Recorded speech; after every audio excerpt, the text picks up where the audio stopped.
And we're live with another Mike and Mitch podcast with Jeff. And we got a good amount to talk about. Absolutely. Some breaking things happening now, which we'll get into in a little bit.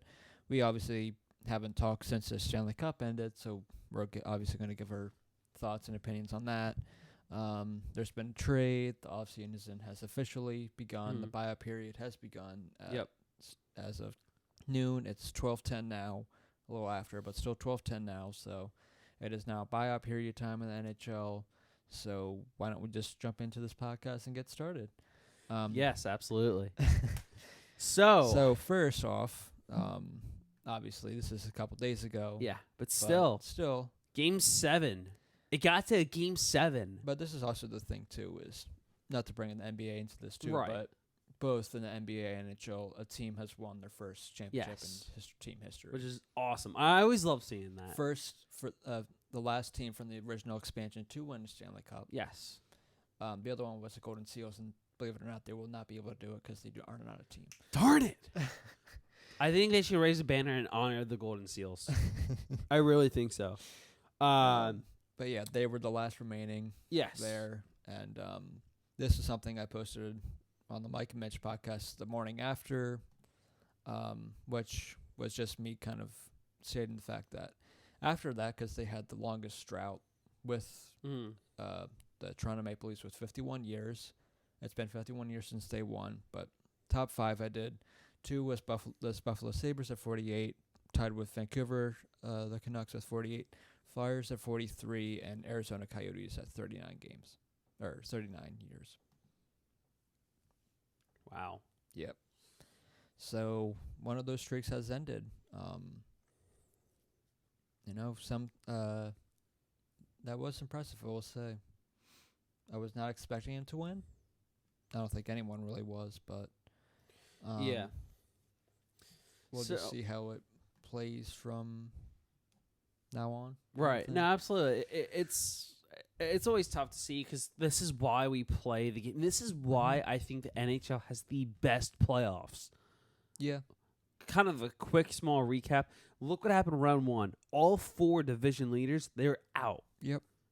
That typically does not happen. And right away, the top team then became the Sharks and the Bruins. Yeah, exactly. The Sharks made it to the conference finals. Or was Bruins made it to the Stanley Cup finals. Yeah, the Sharks were... Sorry. I was trying to think standing-wise. I think the Sharks were ahead of the Blues. And then in each series, the Stanley Cup champion in the St. Louis Blues, congratulations, by the way, St. Louis, you have won your first Stanley Cup. They were underdogs in each and every matchup, each round. Yep. Especially to Boston. Yeah. I really thought Boston was going to manhandle them. So did I. But, hey, St. Louis proved us all wrong. Again, congratulations. I'm thrilled for the city of St. Louis. They deserve this absolutely 100%. Game 7, it started off rough. I will say this for the though, Blues. too. Nothing go for against the Blues, but you probably should have lost Game 7 just because of how well the Bruins played. Exactly. For a majority of the game. Exactly. But the last yeah, back half of the third period was all kind of Blues and the Bruins making dumb decisions. Exactly. Because they were freaking out because, oh my God, it's almost over. exactly. And so in the first 12 minutes or so of the first period, even up to the first 15, all Boston. Yeah.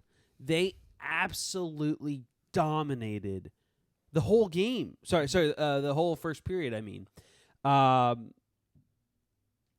It was unbelievable. But by now, I'm sure most of you, Yes. most people know how that game went down Of and course. everything, too. So. And then out of nowhere, St. Louis, they get a goal. Mm-hmm. Ryan O'Reilly tips in a Jay Bouwmeester slap shot from the point. 1-0 St. Louis. Do you with think 3:13 two to goals go. the Blues scored, do you blame Tuukka on those? Do you think they're softies that he should have saved? Or On the first 2 goals? Yeah. No. Okay. I think the first one, it was a tip in. Tip ins are very hard. You even saw Rask react towards the tip. It fooled him, of course. Yeah. But when he realized the puck was being tipped, you saw his legs kind of make that 5-hole formation. Unfortunately for him, Right. he I'm went sure past people in Boston or people who were rooting for the Bruins were like, he kind of lost it for us just because he might have fled by a couple squeakers. And I'll get to that in a second because I have my own thoughts and opinions on Tuukka Rask and Boston fans. And then Alex, so it looked like the period was going to end 1-0. I thought, wow, okay, if Toronto, wow, wrong team, wrong sport. If St. Louis can escape this period leading 1-0, this is a huge win for them already. Not saying they would win the game automatically, but saying they won the period. You know? Then Alex Pietrangelo, 8 seconds left, scores on a beautiful backhand, 2-0. And I thought, oh my God, what is happening right now? And after that, it was pretty much... It was pure dominance. The second period, no one scored, but the Blues looked so much better. And then the third period, they just brought it on. Yeah. Brayden Schenn and Zach Sanford. They just kind of sealed it for them there. Exactly. And Mitch and I made the joke that Brayden Schenn did it again. Garbage time goal. Yep. You're not wrong. Like, obviously, it was still a very important goal. It was important, but you were still up exactly, too. yeah. So here's my thoughts on that. So I really thought that, it's 2-0 St. Louis before the Schenn goal. They need the next goal no matter what. Because if Boston... do, but that whole third period was pretty much them. Right. No, they weren't I challenging agree. at all. I agree. They weren't challenging They brought enough. one person out to try to forecheck, and then they just kind of turtled up. They did the exact opposite of what the U.S. women's team did. Yes. You're not wrong. But Schenn, his goal obviously added a much-needed insurance because it's 2-0 at that point. If Matt Grzelcyk scored his goal, it's 2-1. And then Boston has momentum, you know? And that, I think, changes more of the game. But it's 3-0. That just killed it. Yeah. Because there was 8:35 left in the game when Brayden Schenn scored. And then 4 minutes later, Zach Sanford scored. And that really sealed the deal for St. Louis. I did want to talk about... so before we get into the Conn Smythe and the Stanley Cup presentation as well, Jordan Binnington, if it was not for his performance in the first period alone, this would have been a completely different outcome. Completely. He stood on his head. Yeah, he did. And made some of the best saves you would ever see. So I really do think that St. Louis, Binnington for St. Louis, his performance was exceptional. Yeah. So now we get to the Conn Smythe. I know your thoughts and opinions. I'll let you get to that. The Conn Smythe winner was Ryan O'Reilly. What did you think of that? It was surprising, but I got it. Yeah.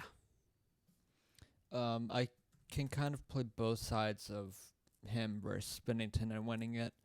Ryan O'Reilly obviously is their version of Bergeron or Couturier or that kind of player. Absolutely. That will go up against, obviously, that Bergeron line. Yeah. He scored, obviously, in Game 7. And he was one of the highest point scorers, I think. He was the highest point scorer for, I think, St. Louis and most goals. He had 8 goals, 15 assists for 23 points. I want to say he was near the top for the whole playoffs, too. So I'm pretty sure he was. I get it for that point, and I also get it for Binnington standing on his head for Game 7, why you want to give it to him. But also, Binnington, 2 games, not his best. And and he got beaten up pretty badly. And one of the games he got pulled, so I get that. Kind of deterring you from giving him the Conn Smythe. Yeah. Where Ryan O'Reilly kind of did it day in and day, or game in and game out. Yeah. That's my thinking of it, of why I'm okay with it being to Ryan O'Reilly. What about you? Yeah, I'm kind of in the same boat, honestly. It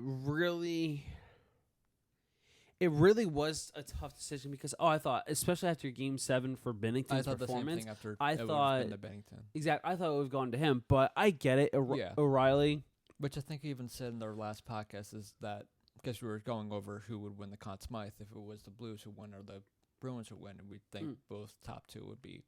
But I think we both said Binnington first, then Ryan O'Reilly. Yes. He was tied in points with Brad Marchand for 23. Marchand led the playoffs in goals with 9.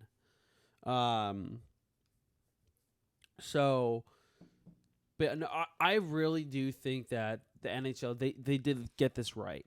Sure, it would have been great to see the Conn Smythe go to Binnington for a stellar performance. You can also say, even though it's a playoffs and that series and everything for their award, Binnington was the whole reason why you got there. Right. But it's not about the season and right. getting there. It's only about the playoffs from the beginning to the end. Yeah. And that's what some people, I think, forget about the Conn Smythe. It's not just during the Stanley Cup Final. Yeah. It's from the beginning of the playoffs to the end of the playoffs. That does play a big part of it, especially the person who wins. Yes. Because you never see the team that loses, their best player getting it. Yes. And then that brings me to another point for Binnington on why he could have gotten this. Mm-hmm. He won all 16 games. Yeah. That you need for the Stanley Cup. Mm-hmm. That has not happened in the history of the NHL. Yeah. Goalies have gotten to 15, but not 16. That's amazing.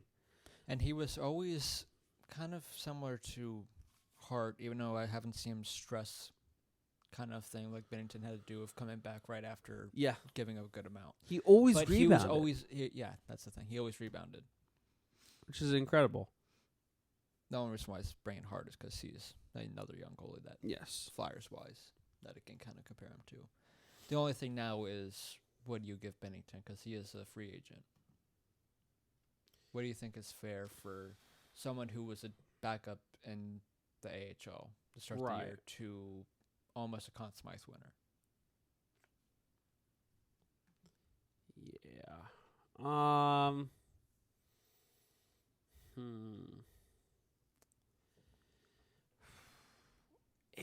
I'm trying to think of what type of contract to compare it with. I don't know. Because first, how many years would you want to lock him up like long term? Or because for me, I always hate. Let's put this one out there. What did the Blues give to Jake Allen? That's what I was thinking. I can bring that up right here. Jake Allen. It was Jake Allen, 4.35. 4 years, No. $17.4 million. Okay. 4.35 a year. That's what it was. Okay, and how many years total was that? 4. 4? I can see something like that. At the moment, that's not a great contract because he's not the best. And he's kind of... Right.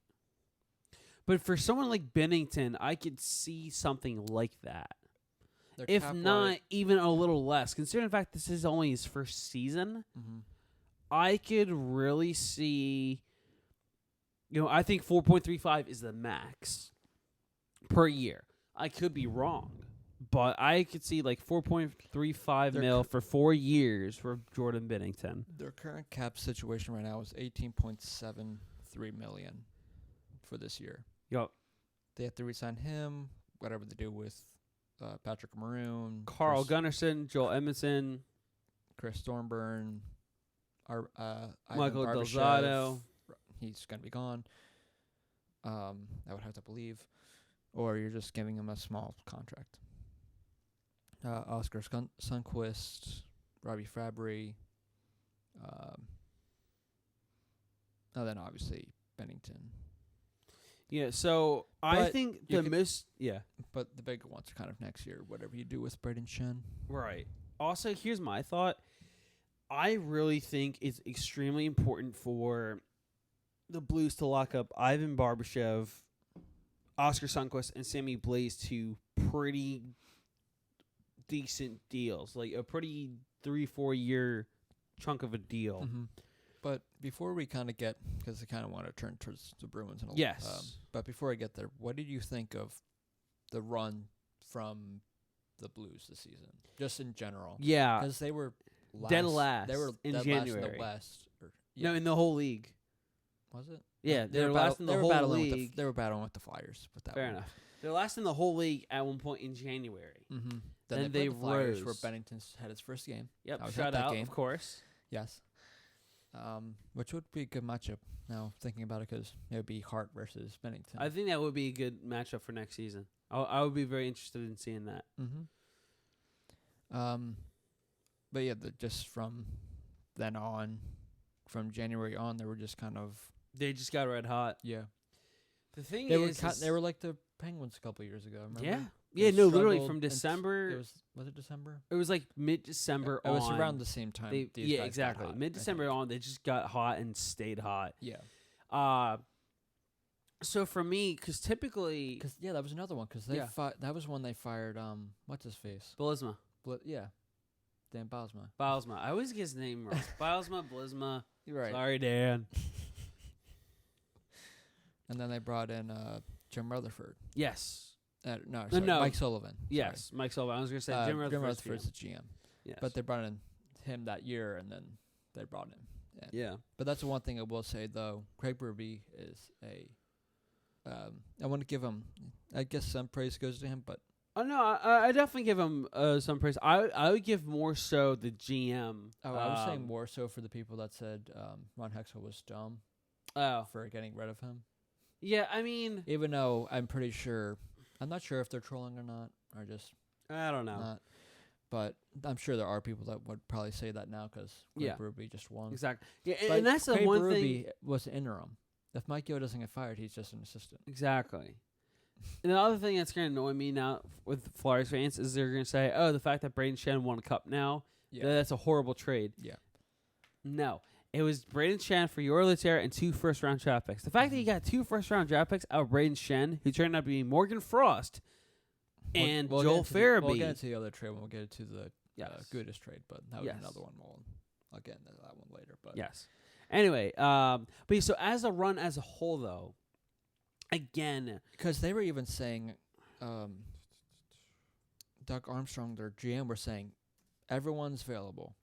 Yeah, even Vladimir Tarasenko. Mm-hmm. It got that bad where they're like, okay, everyone's available.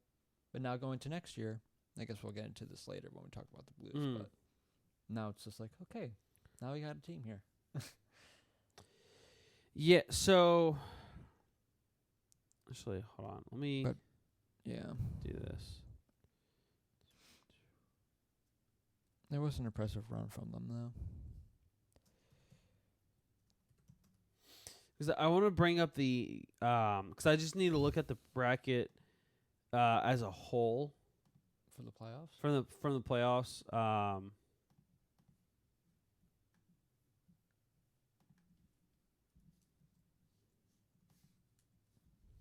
All right, so St. Louis's trip.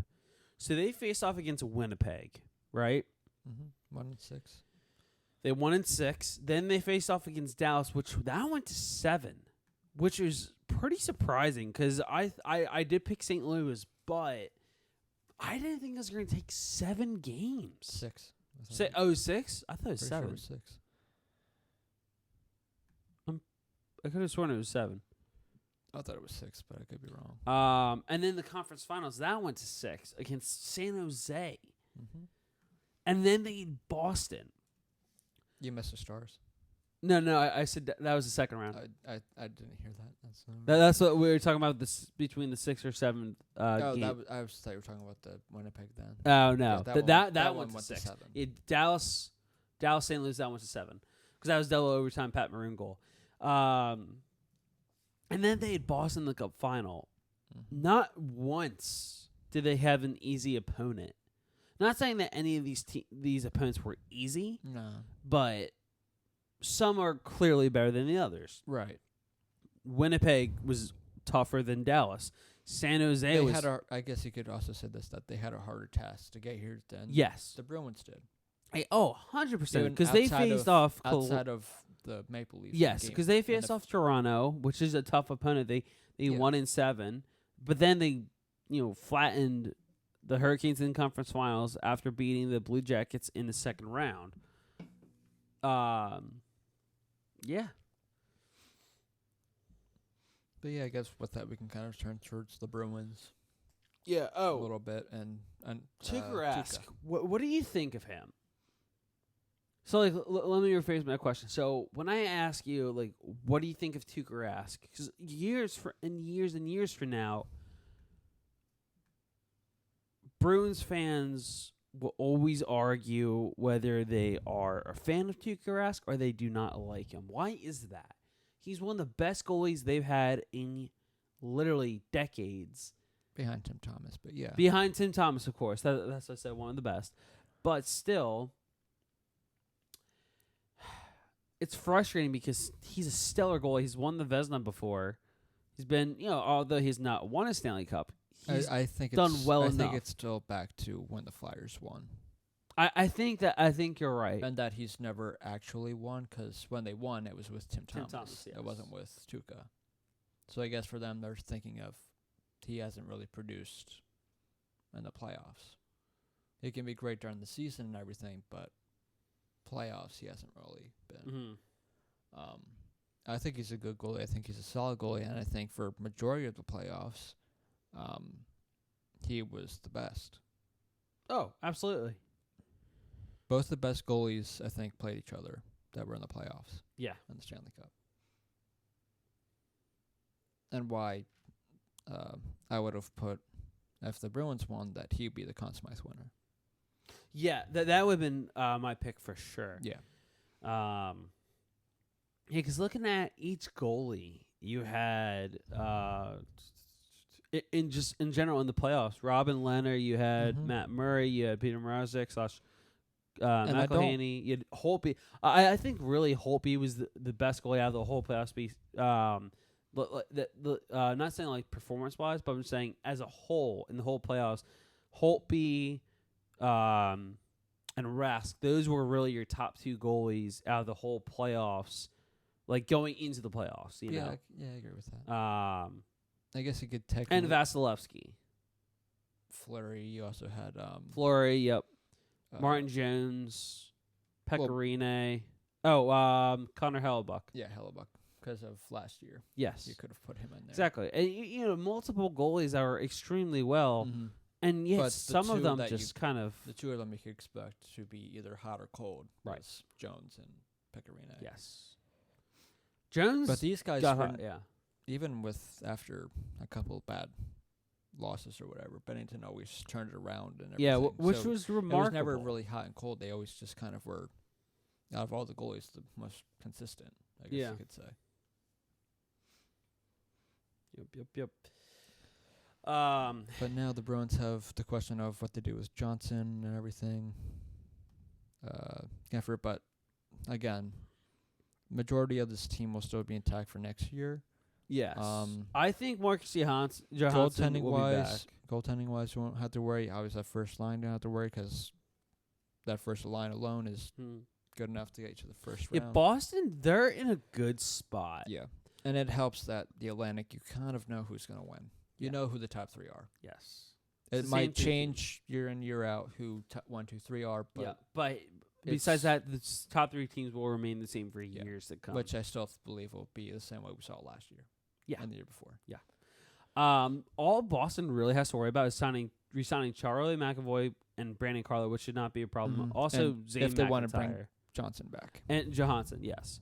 I think also they'll probably bring back Achari and they might possibly Danton Heinen. Yeah, they'll probably try bringing back most of the team because this was a Stanley Cup contending team. Yes, not only that, but you can kind Achari did well. Yeah, throughout the whole year. Yeah, because you can always put I feel like they're this team, as much as it hates me to say it, is a team that I think from the East you can always put as a possible favorite to be in the Stanley Cup. Yes, just because of the talent, how good that top pair is, and everything.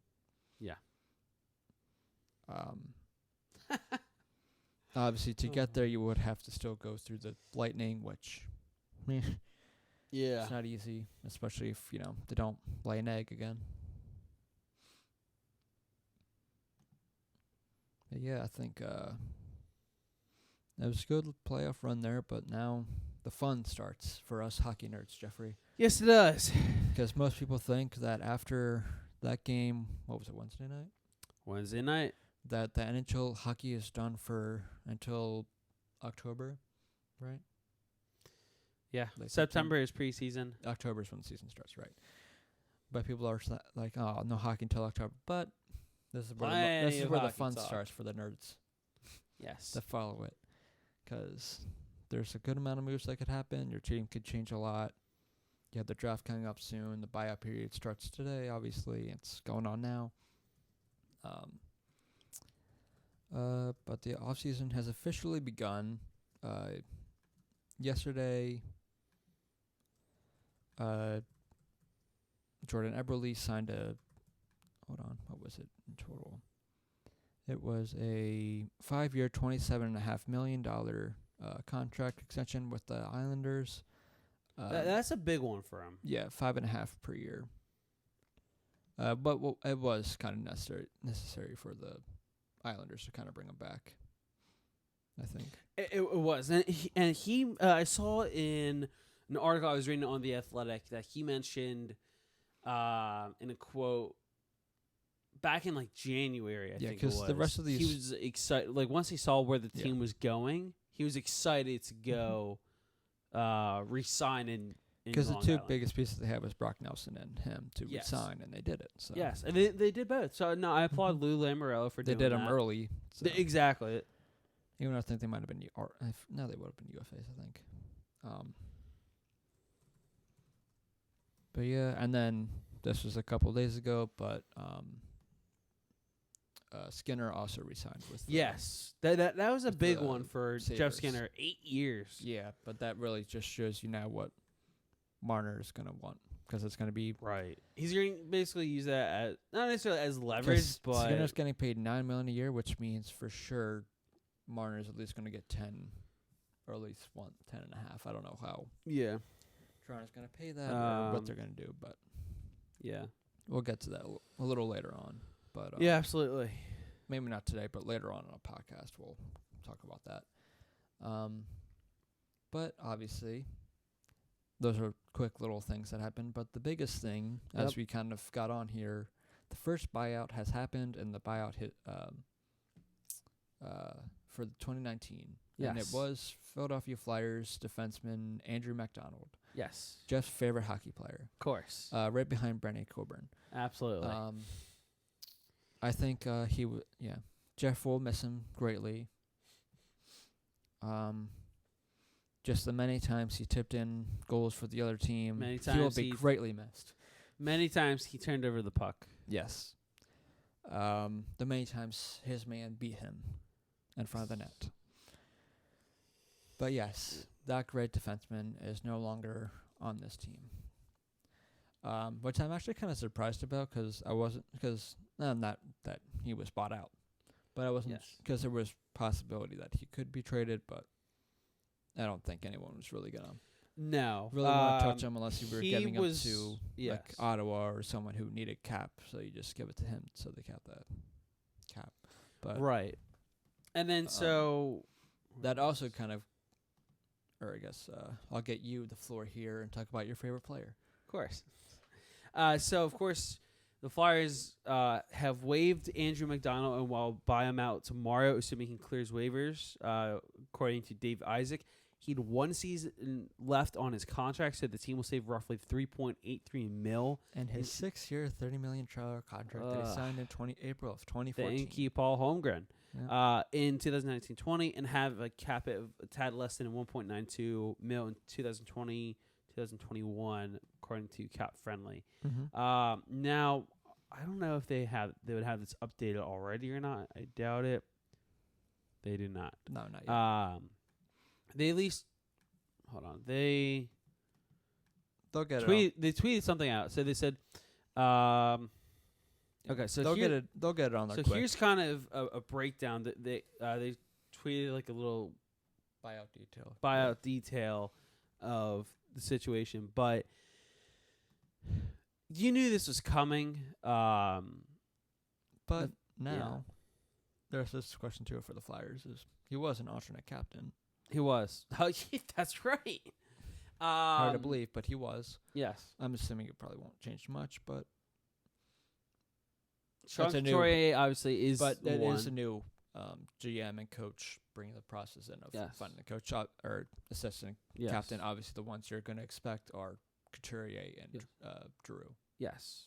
You could give it back to Voracek because. Yes and no. He wore that towards the end of the year, I think, when MacDonald was hurt. Yeah. And you kind of needed one just because. Exactly. Yeah. But it could. Because of the I trade think they really should just give it to a defenseman. If that's the case, I'll go to Niskanen. Really? Veteran. Yeah. That's the only reason why I say that. Okay. Oh, and by the way, they were to bring in. Yes. Oh, and by the way, in case we haven't mentioned it already, or you haven't seen it, Matt Niskanen is officially a Philadelphia Flyer. Yes. He was traded for Radko Gudas. Which, for me, the trade I don't mind it. The only thing I hate about it is the contract. No, not even that. It's that the however much we're still paying on Radko's contract. That's the part I hate about it. The official trade was Radko Gudas for Matt Niskanen, and it was a 30% salary retainment for Gudas' final year, which the Capitals are probably thrilled about that one. Yes, but it's only $1.005 million cap terms for the percent being retained. Yes. But before this, Andrew MacDonald getting cut or bought out or whatever. Yes. The NHL version of cutting, but buyout. They gained or had $3 million less used now cap wise. Yes. But for me, because I was going to say this before Andrew MacDonald was going to get bought out, but my thinking of it or my takeaway from the trade is, one, obviously that MacDonald is definitely gone. Yes. Which was obviously known beforehand because every time Fletcher was asked about it, he never said no. He said, I'm not sure. Or something along those lines. Yeah, exactly. So if you read between the lines, he kind of hinted at there was a possibility of maybe he might be looking for trade offers for him, but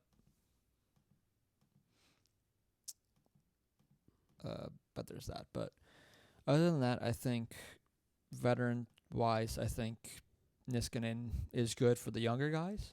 I think so, yeah. I don't think they're done defensively. No. Even though if you do sign Hayes and everything, you can say Fletcher did something to try to improve the team. Yes. You definitely got to give him credit. And if you do sign Hayes, because I don't know what's going on there. But with that, the Niskanen trade for me, I like it because then you could possibly put him with Sanheim. Mm-hmm. He'll help the younger guys. He obviously won a cup if you want to put that on a resume there too, with the Capitals last year. And obviously, I think the thinking was for Gudas. I figured he was probably going to get traded at some point with 1 year left in the deal. Yeah, that's kind of a thing. Not only that, but he was rumored to be traded last season. Yeah, during the deadline. Exactly. So you knew his name was kind of out there. I think the most shocking part about this is that we made a trade with the Capitals. Yeah. Which I guess agree. It is Fletcher, so he was in Minnesota and he's just coming over to the Flyers. Yeah. So and the interesting thing is that a lot they're kind of that's because when it first came out, people were thinking one, it was Ghost, which I already kind of poo-pooed right away that it would have been Ghost. Yeah. When Tony broke Androckitis, yes. Or it was going to be a minor league. Or right. It was either, it was, because the only thing, because Tony Androckitis of Inside AHL Hockey said, breaking news, the Flyers and Capitals are in the works of making a trade. I'm like, wow. Like, two teams I would not expect to make a trade. Yeah. But who are they trading? That's why I would not have said it was Ghost. Exactly, yeah. So I'm like, because the only reason everyone was saying Ghost? Yeah, right. And I was like, no, that can't be right, because it would have had to have been a hefty return. The Capitals would not want to do that. No. But it was just Gudas for Niskanen, which I'm guessing the Flyers were thinking of adding a veteran because they were going to lose MacDonald, so they still wanted someone veteran type that you can put on the blue line. So now it comes in kind of full circle, and it all makes sense now. It all adds up. Mm-hmm. But I don't think the Flyers are done yet defenseman. No. But I think sorry, go ahead. I think it's back. I think Charlie might have said it too in a tweet or maybe in his article that he wrote that I guess they didn't think, as well as Gudas as a defenseman, they didn't see him as like a leader type. Who, for MacDonald? For Gudas. I'm sorry, Gudas. Well, I think they just kind of used him as a third line defenseman, even though I think he has the possibility of being a so I actually have that article from Charlie up right now. Charlie said the narrative justifying the Gudas for Niskanen swap is easy to explain. The Flyers traded away a bottom half of the lineup defenseman for a top half of the lineup defenseman. Who can, at 32, can still eat up some minutes. Yes. That's why I say he's not going to be first pair. Right. Because he's 32, and I don't think he wear and tear at 32, and by the end of it, it's going to be mid-30s. No, exactly. So there's actually so here's a great quote from Matt Niskanen. Okay, just do that first, and then I'll get to my point. He said, quote, "I see myself as a real good support piece for one of these young guys who's really talented, and maybe together we can be a real formidable pair with some good balance of puck moving, defending well, using our legs, adding to the offense, all that good stuff. So I think I'll be a good part of a real good pair depending on who they put me with, any of those young studs they have in Philly." Mm-hmm. So with that being said, I think he has in mind that he wants to either be paired with Provorov or Gostisbehere. If you still have Ghost. Because there are still rumors that he might be moved. I'm saying Ghost is staying. Unless you have the absolute perfect deal in place, Gostisbehere is staying. You cannot trade him away. His contract is great. Yes, he had a terrible year last year, but the year before he had 60-some points as a defenseman. As a defenseman. By getting what you would have to get in return. 17 goals as well. What you have to get in return would be someone who can produce the points that you just lost production-wise that Ghost can bring. Yeah. Obviously, there is the rumors that it could be Jacob Trouba. Trouba, yeah. Which I would like Trouba. Yeah. But my thing is, would you trade almost there is it's kind of comparing apples and oranges between them. The only thing I would say is that Trouba is better defensively, and that's why I'll give the edge over. And Gostisbehere obviously is better offensively. Yeah, but that doesn't say Trouba doesn't have offensive right, exactly. He does. It's just Gostisbehere is a little bit better. And Winnipeg, he can't be the first pair on the power play because that belongs to Buffalo. So he's second unit on there. But he's still a good defenseman. But after these moves, I don't know what they're going to do. Right. If they'd be able to afford him. Because that's what I was going to say when you got done with the quote by him. Yeah. I don't think the Flyers can afford Myers now. Tyler Myers? Tyler Myers. I think he's out of the picture. He's out of the picture now. That was another takeaway I took from the trade yesterday. Those are the two things I took out of it. Chuck Fletcher made sure to mention both Niskanen's experience on contending clubs and the expectation that the veteran will be a steadying influence on the Flyers' young defensemen. Both were obviously major factors in the trade to inspire Fletcher to make the trade. And there's also something... There's something else in this article that I want to bring up. I forget what it is. But, yeah, so for Gudas, there's also... what they did have to worry about was... He was always in the bottom pairing. Yeah. He never played in the top four here in Philly. This is because I felt he could have easily, at some point, played with Provorov or put him with Ghost, and he was with Ghost a couple times, but on the second pair with Sanheim or whatever. But he never stayed away from a defenseman like a Haig or Manning. That past 2 years, those are the two guys he was paired with. Yeah. They changed up everything on the blue line, but those always remain the same, so that's great. And not even this. When he first got Gudas, the thing on him was, which he was still able to do, even last year, was bring the physicality, but he sometimes took it too far. So he always got suspensions or whatever. Exactly. But as he's kind of progressed his career in Philadelphia, he's gone a lot down on that. Yeah. And the only other thing, too, is that you kind of just swapped right-handed defensemen. You still don't have many of right-handed defensemen. You just got rid of one in MacDonald, and then you swapped Niskanen for Gudas. Yeah. Because the only right-handed defensemen you have now are Niskanen and Sanheim. The rest are left-handed defensemen.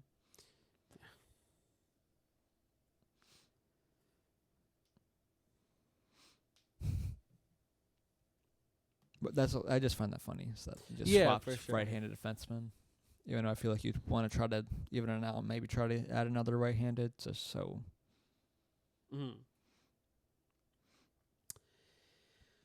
Yeah. So I think, I would like to. A day later, what do you think of the trade?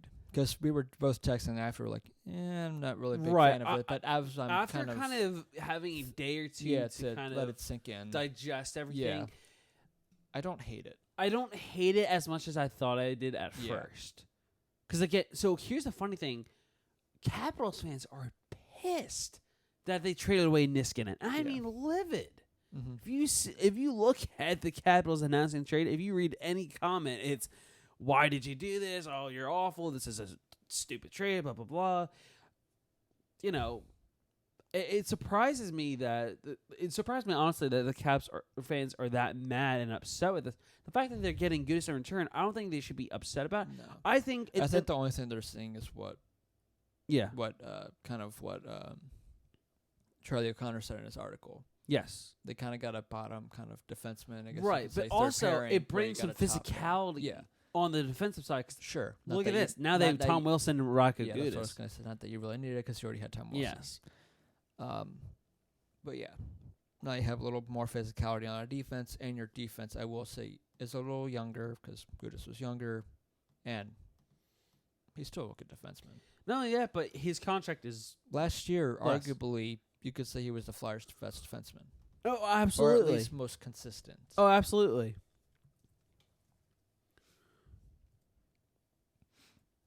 Now you're just going to have to play against him. Yeah. Not going to mess his headlocks. Yeah. Now this just means, Jeffrey, we really need to get more in there. Oh, 100%. If you're a Flyers fan from the 70s or the Broad Street Bully days or whatever, no one on this team really is a player like that. No, not even close. Gudis brought some of that, but... Yeah, Gudis brought some of it, and he always said simmer, which is why everyone loved him. Yes. I think... Well, it also... So this opens the door wide open for Sam Morin. Mm-hmm. Also, it kind of battles... It's a battle between him and Haig for when training camp comes around. Yeah, and here's the thing. I like Robert Haig a lot, but I'm hoping that Sam Morin kind of wins that battle. I think he will. If you're a fan of Sam Morin, you kind of hope he is. Yes. Because you can't... He was in the press box last year for most of the time. Because remember, he was hurt. There's that, true, but... Because he had ACL surgery in February. Sam Morin's 23. Yeah. I mean, Haig's 24, but he's had some experience already, so... Right. I'm really just hoping that Sam Morin, if he has another down year, then they might just... That's who he is. Yeah. That's how he's going to be seen for the rest of his career. And I feel awful about that because he's a first-round pick, and that's and people are going to say, "Oh, he's a waste of first-round pick." I don't think he was a waste, or even close to being a waste. It's just so far. But how great he's would just this plagued by Jeffrey, injuries. Huh? You get Provorov with whoever you get, whether it's Trouba or some other top pairing defenseman. Yeah. Let's just for now, sake, just say Trouba. Trouba, yeah, because honestly, what you could also see realistically happening, or if they don't, you're just trying to go back. The Flyers' first-round pick for Trouba, because that's been rumored to be happening. They might want Ghost, so it might be first Ghost and for Trouba. Yeah, but it might be a sign and trade. They sign him and then trade him. Yeah. But then that's another problem too, is how much you would pay him, because cap-wise, it's a little tougher now. Yeah. Especially with some of the guys you have to re-sign and everything. Exactly. Because you still have to go... Not that it's a big deal, but you still have to re-sign a winger. Mm. But, as I was going to say, how great would it be with a Myers-Morin pair? Just giant people. Yeah, right. Two giant people on a line. Yeah, and also, think about this. You still have Phil Myers. Yeah. You know? Fletcher has named a bunch of people that he's, I guess, who are untouchables, I would say. Yeah. And he names Provorov, Sanheim, and Myers. Yeah. Those three are not going anywhere. No. I would also say, even though he didn't name Hart or Konechny or even Lindblom, yeah, I'd say they're also untouchables. They're practically untouchables. Now I get Patrick's up in the air because I'm not sure on that one. I think he's an untouchable, but if you lose him, you're going to have to get a center back because then you just lost a center. Not only that, but you're going to have to get a pretty good damn one. Yeah. Because I do think a year after you predicted it, I will then now say I think Patrick will have a career year next year. Okay. We'll get to that later on. We'll talk about Flyers offseason and everything. But yeah, I'm sure Flyers fans are rejoicing that they don't have to be with MacDonald anymore. But you got a little cap space back after the Niskanen training, but you're still what, $2 million or something like that. So from what you had before the trade happened. Absolutely. So here's this. So either before we get into I know what I'll talk about now. So more buyout window news and everything. Not saying anything has happened yet, but here's some other names to at least watch out for. Scott Darling of Carolina. It's almost confirmed that he'll get bought out. It's just gotta wait to see it happen because I think someone that's in the media for Carolina announced that they basically told Darling they're going. I don't know what's happening with there because their goalie coach resigned. Oh yeah. I don't know if there's something there or what. I don't know. But I want to buy him out. I want to buy out Scott Darling. Or maybe I mean, because they have Peter Mrazek. They also have Chris McElhinney. Sorry. Yeah, you could. Yeah. I'm okay with them buying him out. Yeah. Sorry. I got him mixed up with McElhinney, but. Yes. No, I hear what you're saying. And Carolina, it's going to have to be a tandem. Yeah. I know Mrazek did great in the playoffs for the run they had, but then he got hurt, and then came McElhinney. But you can't trust, I think. I don't know if that's the right word, but believe that he'll be able to do that again. I mean, we saw him in Philadelphia, and obviously he was improved in Carolina than in Philadelphia, but I think you kind of have to still rely on the tandem there, which I don't know how McElhinney feels about being in a tandem, but at 36 going on 37 next season, you're going to either be a backup or the tandem in Carolina. Mm-hmm. Because you're not starting anywhere, unfortunately.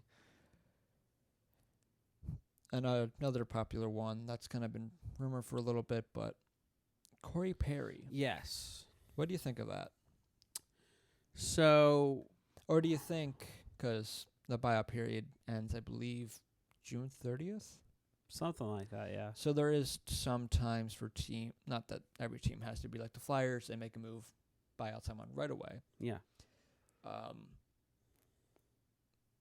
I wonder if they probably think trade before buyout, but they'll probably just hear options out. Yeah, I think a trade before buyout is likely, but it's if not. They don't, as it gets closer maybe to the draft or the end of next weekend, maybe he gets bought out if nothing happens there.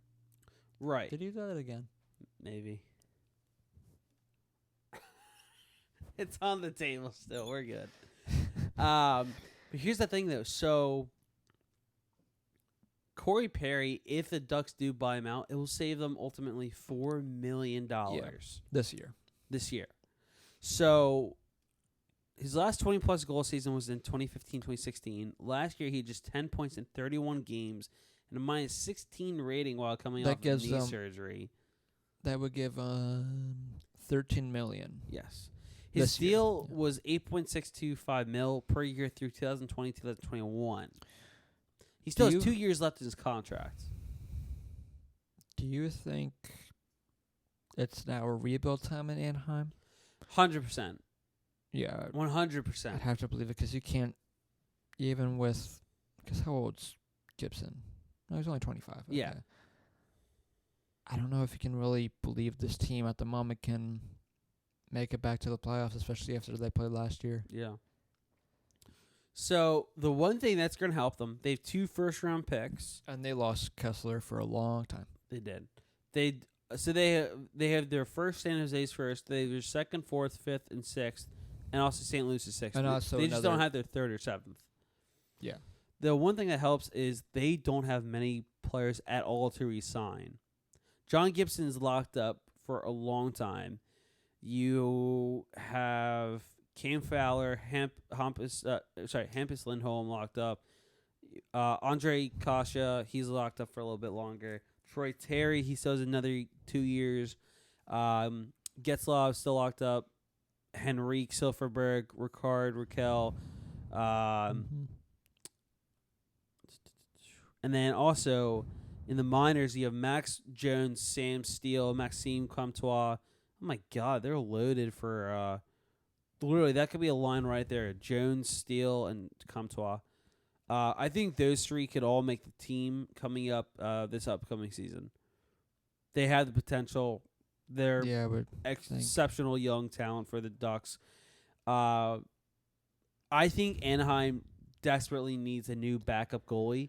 Ryan Miller, his contract's going to expire, which helps. I think 38. I think, yeah, that's between him or Chad Johnson. So right. I think it's just Chad Johnson more age wise. He's 5 years younger. Or I guess not. It'd be more. If they think, even though I think their run is done of making the playoffs for the time being, because I was going to say, what about Elliott? Assuming the Flyers go with Cam Talbot as a backup, or even Neuvert. True, but Neuvert's too much of a I know injury risk. But I was thinking if you're trying to go for Elliott as a backup, he's going to want to try to contend. There's also, but the thing with that one is Keith John Gibson would get majority of the starts. Michael Hutchinson, Al Montoya, Jonas Corpusalo, Calvin Picard, Anthony Stolars, Anton Forsberg, Linus Olmark. Hey? These are all possible names for UFAs. Oh, UFAs. Sorry. Yes. Goalie-wise. Goalie-wise, yeah, sorry. Actually, hold on. Let me update this because I have it RFAs and UFAs. Let's go to just UFAs. So probably some of the more ideal backups, possibly Cam Ward or Brian Elliott, Michael Neuvert, Keith Kincaid maybe, Anthony Stolars, Calvin Picard, JF Berube. You have Scott Wedgwood maybe, Andrew Hammond, Eddie Lack, Dustin Tokarski. Mike Smith, I don't know, but Mike Smith might still think he's a starter. Yeah. It's a tough call. The goalie market. Wait. All right, if you want to go this route, you could. Steve Mason. He's only 31. True, but a whole year out. Yeah, playing I know. NHL. Over that, I think. Okay. Also, yeah. So we'll see. Yeah, but that's, in case you're wondering, I think the rest of this podcast is mostly going to be on Anaheim. Yeah. As for the next, after the draft and everything in the next couple weeks, and after really July 3rd, because after then it's pretty much done, because everyone would have either signed or the moves would have been done by then. But we're going to kind of go, unlike we did last year where we went division by division. We're going to go team by team. That one we just kind of predicted. This one we're just kind of looking at teams individually, either moves they could make or their biggest needs. Yeah, biggest needs, and just going forward and everything for the off season or further down the road, how their off season has gone and everything. So, and since the Perry stuff has kind of been a rumor for a while, and Corey Perry is the biggest buyout player, I think it was only right to then talk about the Anaheim Ducks. Yes. Which I think then means we'll just kind of go by Alphabetical Pacific. order. I was going to say by the Pacific and then I gotcha. that way. So divisions. So we're still going by division. Divisions, but just looking one at the team at a time. more individually than just the. Where do we think this team's going to be? Yeah. Because what are they? Again, kind of like I was mentioning earlier, they have 3 exceptional prospects in Max Jones, Sam Steele, Maxime Comtois. They have one of the better young goalies in John Gibson in the 25 or under range. I think he kind of leads that group in top 5 for the best goalies for 25 or under.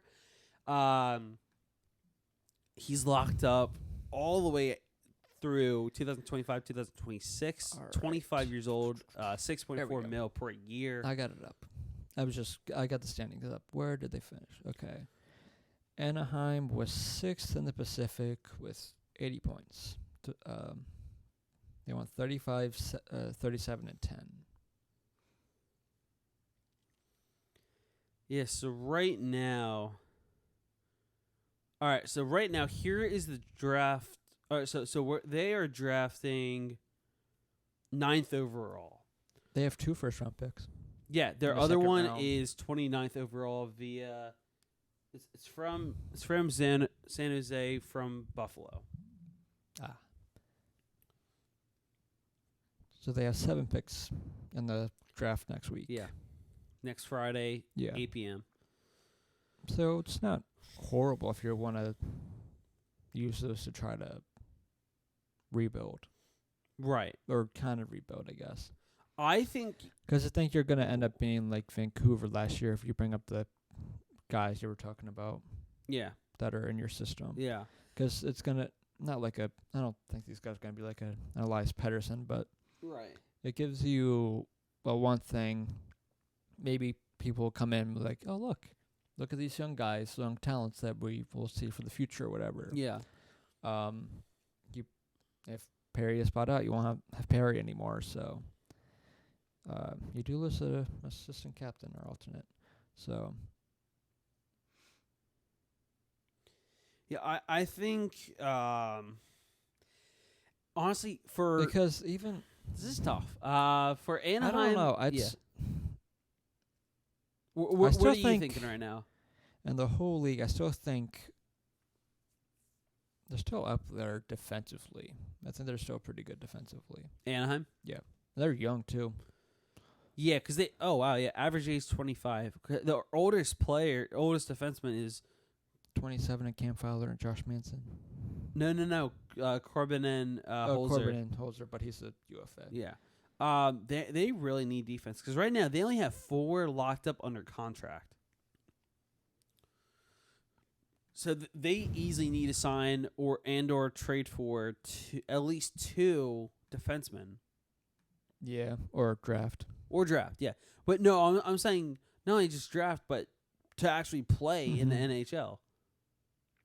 They have Simon Bennett, who they have, and the minors, that's the longest, so I'm assuming they see.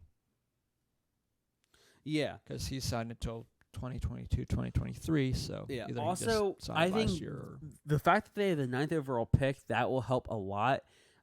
Yeah. Here's what I see. If he's available, a player I really see them going after is Cole Caulfield.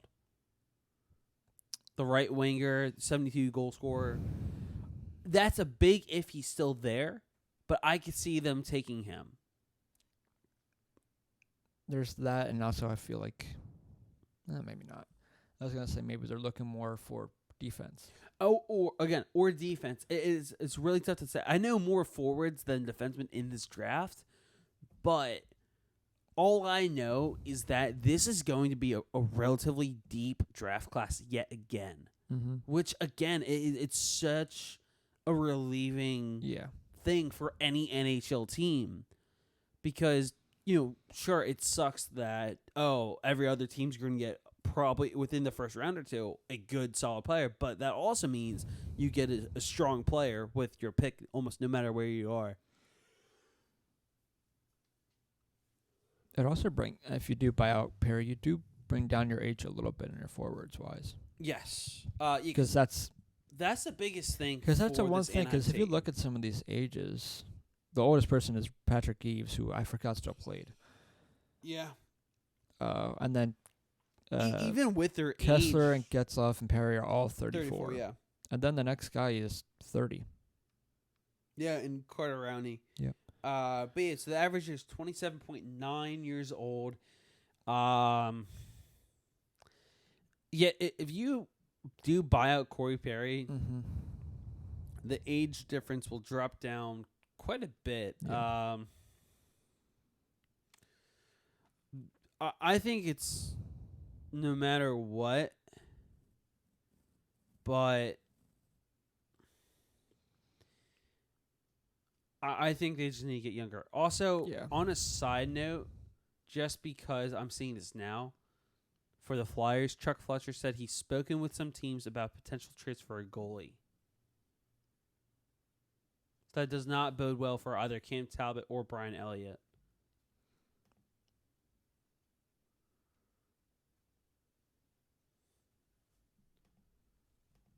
I don't know what's that's the one. Mitch and I were talking about this the other day. I can't think of goalies anymore. It's weird because when you think of Quick, or even Lundqvist and guys like that, even though Quick's younger and everything, they're older now. They are. It's hard to believe. Even Corey Crawford is a little older now.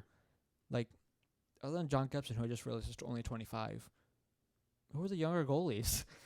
Matt Murray, but obviously he's not going anywhere for Pittsburgh. Besides, Pittsburgh would never make that contract. He's kind of struggled the past last year. It's all the concussion issues. True, it really is. That's always a rough one. Yeah, and obviously Vasilevsky's going to be the best youngest. I think Vasilevsky's, besides Carey Price, of course, Vasilevsky's the best goalie in the league. Carey Price is clearly the best goalie in the whole game. Also, I don't know who they'd be trading for. I don't know. Also, Andrew MacDonald is the only NHL player on conditional waivers for the purpose of a buyout today. So, buyouts will begin again tomorrow. Yeah, it sounds like, according to Chris Johnson of TSN. Yeah, sorry, Sportsnet. But yeah, sorry, I just had to bring that just because I saw that from Dave Isaac and it confused me. That is confusing because that's the least thing you have to worry about because it's just a backup. Right. And I would think that Cam Talbot would be a pretty decent backup. You would think. Or even Brian Elliott. Yeah. I'm fine with either one, honestly. Exactly.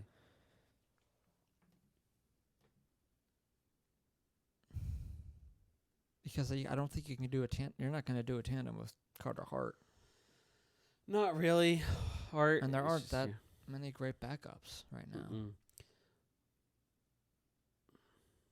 Unless you're trying to steal away Harsloff from Boston.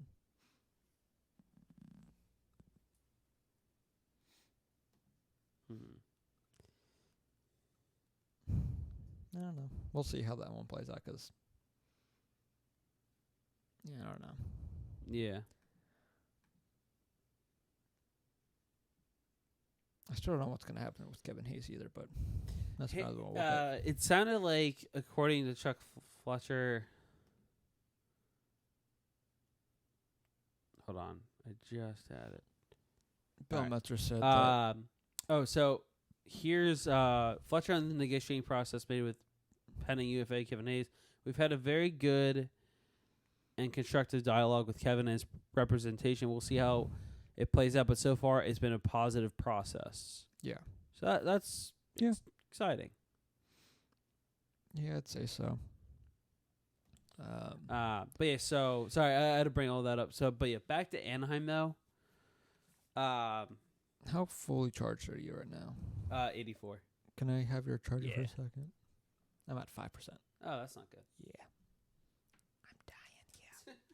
Oh, I can't even fit it. God damn it. Yeah, I was gonna say, is that we're different laptops? Yeah, I was gonna say I think it's the wrong. Oh well. Yeah. We're almost done here anyway. Yes, so. But so for Anaheim though, their biggest needs really are drafting younger. Mm-hmm. The one thing that does help again for them is they have some youth already. Yeah. On their team. Obviously, got to get younger. And the weird thing is that Adam Henrique and Silverberg are 29 and 28. Yeah. So yeah. I forgot. They also have Jake Dotson in their minor league system. Mm-hmm. And he's only 25. So really, I think you could throw Dotson up in the defense. I would have to believe that because your defense isn't really that depth-wise. Because remember, the only reason he might still be in the minors is just because, remember, Tampa Bay, they cut him. Yeah. Because his physicality, his physique, it was not where they wanted it to be. Like his body fat percentage or something like that was extremely high. The only thing I would worry about him is he's 25. Yeah. It's the same thing we were just saying about Morin. Right. Well, Dotson, he's never really had a problem with injury-wise. Lately, it's just been health. It's been with the body fat percentage. Right. Which was extremely high, especially for any hockey player in the NHL. It is kind of shocking. I still find it kind of concerning if you're 25 and still in the minors. Because I think at that point you kind of see who the player is or what his career is going to end up being. Or the rest of his career could end up being. But if he plays stellar in training camp or whatever, might as well put him up there. All their defense, though, other than Brendan Gould and Holzer, I think Gould's 21, so he's a young guy that I'm assuming they're just going to re-sign next year. But most of them are signed for a few years, so they're kind of on the edge of having to rebuild and possibly, because the West isn't that great, but once you get to the wild card spot. Right. So it's a team that you could possibly see sneaking in if they do something, but I want to waste the cap space you get back off Corey Perry to try to make a big move. Yeah. Unless it's a trade. If you're able to find someone who can give you a decent or good return for a Corey Perry, then go for it. Mm-hmm. Yeah. Because I don't know what a 34-year-old Corey Perry's going to get you. Because I think he's lately I think he's had injury issues too, so, which, mid-30s, it's kind of more likely going to happen, so. Right. But yeah, that's kind of just a little overview of the Ducks, kind of our thinking of things. I root for the Ducks. I do like the Ducks, though. Yeah, I think I like them outside of Getzlaf. I'm not a big fan of Getzlaf. What about Perry? Meh. Yeah. I'm a huge John Gibson fan. I always root for him. I still think 100% in the next few years he will win a Vezina. That they should go back to the Mighty Ducks? What? Oh, that too, yes. That he will win a Vezina trophy for John Gibson. Yeah, but if he is, he's going to have to... Really they're going to have to be in the playoffs for that. Or a playoff contention kind of thing, because that plays again, that's role. why this is such an important all-season for Anaheim. Mm-hmm. I highly doubt it, but they need to make a run at someone like Panarin. You know? Well, I'm not saying it's going to happen or even there's a chance, but they still need to get their best offer on the table, because if you have someone like Panarin on your team, or even... yeah. I mean, and... For Panarin thinking about it, because I think outside of Florida, he's going to want a bigger city. Right. That's not L.A., but it's right there in L.A. Yeah. So you are in a bigger city, just kind of the second tier. Yes. Bigger city is the secret word of the day, by the way. Yeah, I think... No, obviously it's not going to happen, but I think Anaheim should do their best to pursue Panarin. Because if you have him on your top line as your top guy... Yeah, but with their cap issues and everything, I think right, that's what I'm saying. Buyout Perry... If you do buy him out, you're only getting $13 million. Yeah. It's a tough situation. You would still have to re-sign a backup, which, depending on the backup you get, can only be maybe $1 million, maybe $2 million. Yeah. Which then it would bring you down to $10 million. Right. Which because that's what Panarin's going to want is around there. Because if they're offering it to Panarin, it's going to be lower than what he's probably going to want. Mm. That's the only thing the only downside if you were trying to sign him. But yeah. Or maybe maybe not. I was going to say, but if they tried adding like a Simmons. Yeah. But I feel like they would have to add another piece if they're trying to get Simmons. They would.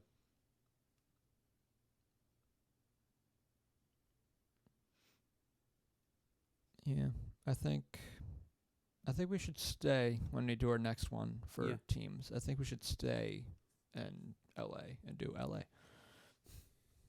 Okay. Just that kind of makes sense. And then go to San Jose. Yeah. That works. Just stay in California. California it is. Doing a California road trip.